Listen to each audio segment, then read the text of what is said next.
Our planet is dying. Droughts and loss of farmland lead to starvation, and floods are forcing people to leave their homes. Many species of animals and plants are going extinct. And that is just the tip of the iceberg. Not that those are gonna stick around.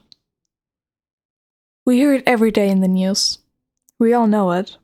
And maybe some of us are taking action to change the future, but it feels hopeless, doesn't it? Crossing the point of no return seems inevitable now. Of course, our art reflects this sense of dread. Once the future had been depicted as bright and hopeful, but current movies and video games show cyberpunk dystopias and post-apocalyptic worlds. It's easy to be caught up, even paralyzed by the cynical outlook, and become indifferent to our looming fate. But there is always hope. Solarpunk. But what is solarpunk?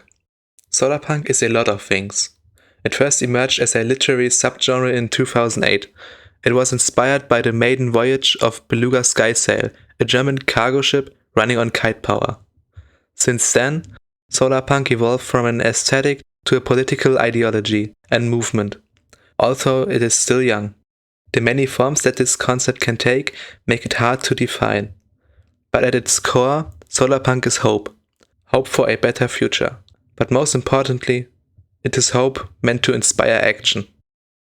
The easiest way to explain solarpunk is to look back at its roots as a counter-movement to climate-doomeristic sci-fi genres like cyberpunk, steampunk, and dieselpunk. Those visions of our future often portray dystopias based in a capitalist corruption and authoritarianism. Technology is idealized, and nature is either lost or something to control and subdue. Solarpunk, on the other hand, envisions a future in which humanity, technology, and nature exist in harmony. It values sustainability over convenience, community over profit, and practicability over high-tech. It promises a world of peace, equality, and abundance. But it's so much more than that. The Solarpunk Manifesto states that the punk in Solarpunk is about rebellion, counterculture, post-capitalism, decolonialism, and enthusiasm. It demands radical changes within not only our economic system, but our society as a whole, in order to create a human and nature-centric world. It lends a voice to marginalized people, and opposes the hierarchy and false scarcity that we face today. But do not be mistaken, Solarpunk is very much a utopia. It places its faith into humankind to come together and do the right thing. A historically bad decision. Solarpunk may be utopic, but it isn't blind hope. The manifesto requires works of this genre to be possible. If cyberpunk is a warning of what could happen when we continue on our path, solarpunk gives us solutions. Many of the tools needed to build a solarpunk future are available today. In fact, quite a few of the solutions are being practiced by indigenous people and other cultures. That is another beautiful thing about solarpunk. It doesn't dismiss low-tech solutions as primitive. Depending on the situation, the available resources, and the wider context of the problem, a solarpunk solution could be anything from automated watering systems to a handmade contraption that collects rainwater. But the best solution is useless if no one uses it. And that is the real purpose of solarpunk. It gives people something to fight for and motivates them to make changes. It is the promise that we can do better. How to implement solarpunk?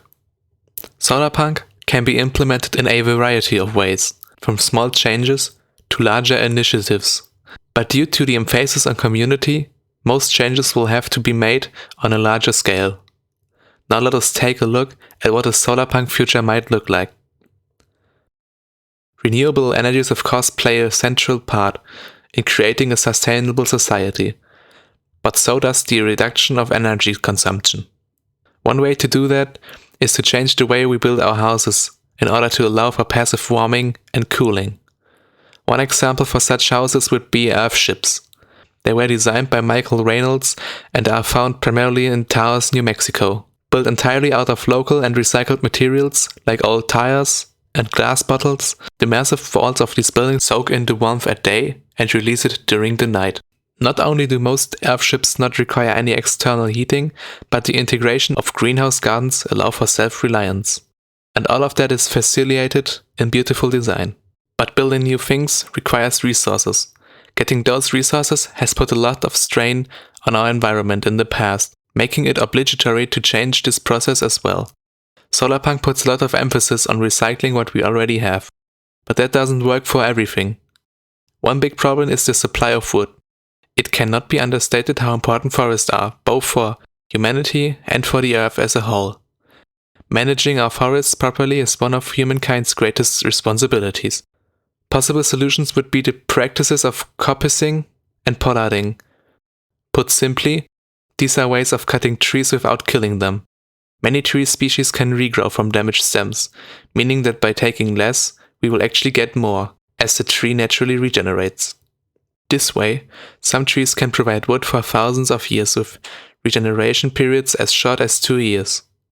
Not only that, but pollarding forests have a richer biodiversity than unmanaged forests. This is because the different stages of light throughout them support a wider range of animals and plant life. Now you may be wondering, what can I do to be more solarpunk?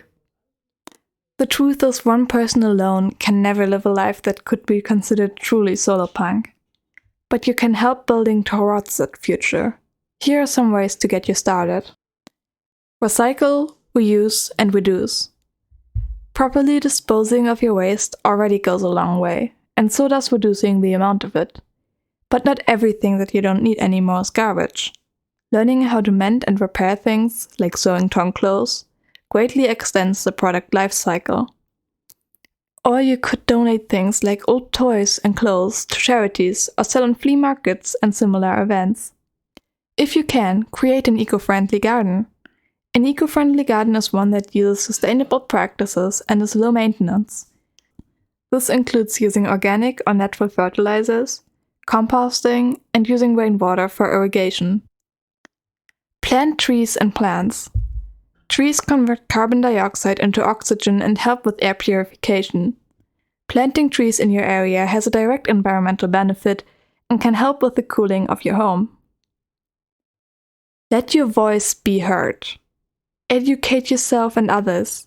Advocate for change. A solarpunk future is only possible if we work together as one. And the fact remains, our planet is dying, and we need to save it. Now.